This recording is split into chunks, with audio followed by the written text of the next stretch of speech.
meron tayong follow-up testimony galing sa kababayan natin. Actually, nag-testimony na rin to noong nakarang araw. Tapos, eto, meron siyang follow-up testimony nga. Ito yung pagkakasabi niya. May lumabas po ulit, sir, ano kaya ito? Yung fatty liver ko kasi ang inaantay ko. Yung bato ko naman sa abdo, sabi ng doktor ko, maliit na po.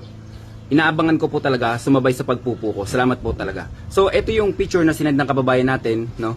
Hindi pa ito yung bato sa abdo. Hindi pa ito yon, hindi pa yon. So, tingin ko ito yung mga, yung namumuo palagi sa bitukan natin, na tumatagal ng 10 years, 15 years, even 30 years, na lunas lang talagang nakakapagpalabas niyan.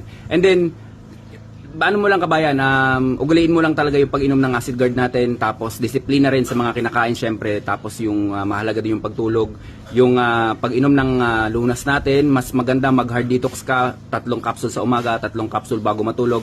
So yun yung mga paraan. Depende pa rin talaga sa response ng katawan natin. Meron tayong mga kababayan na nagte-testimony, 3 capsule lang ininom niya, kinabukasan na ilabas na kagad yung gallstone niya. So yun lang mga kababayan, stay healthy. Ako si Chance at ako magsasakang gala.